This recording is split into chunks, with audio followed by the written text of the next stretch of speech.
নমস্কার বন্ধুরা, জিভে জল বাই অঙ্কিতা চ্যানেলে তোমাদের সবাইকে স্বাগত। ফিরে এলাম আবার একটা জিভে জল আনা রেসিপি নিয়ে। তো বন্ধুরা, পৌষ মাস তো প্রায় শেষ হতেই চললো। তো মাঘ মাসে কথিত আছে যে মূলো খেতে নেই। তো মাঘ মাস শুরু হওয়ার আগেই যদি না বানিয়ে থাকো তাহলে অবশ্যই এই মূলোর রেসিপিটা একবার হলেও আজই ঝটপট বানিয়ে নাও। তো দেখো, গ্রেটারে মূলো খুব ভালোভাবে আমি 500 গ্রাম মূলো গ্রেট করে রেখেছিলাম। আর কড়াইয়ের মধ্যে অল্প সর্ষের তেল দিয়ে ওর মধ্যে কালো জিরে ফোড়ন দিয়ে মূলোগুলোকে একটু নাড়াচাড়া করে ভেজে নিচ্ছি।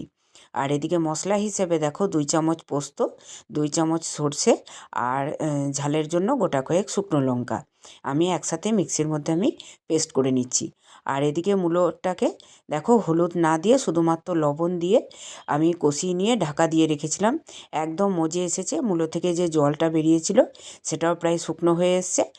আর এখানে সর্ষের তেলের মধ্যে করছি তাই হলদে হলদে লাগছে বন্ধুরা, তা নাহলে কিন্তু এটার মধ্যে কোনো হলুদ যাবে না, এটা কালারটা এরকমই থাকবে। আর এইদিকে দেখো যে সর্ষে পোস্ত শুকনো লঙ্কার পেস্ট আমি বানিয়ে রেখেছিলাম সেটা মূলোটাকে কষিয়ে নেওয়ার পর আমি দিয়ে দিলাম। আর ঝালটা অবশ্যই যে যার স্বাদ অনুযায়ী দেবে।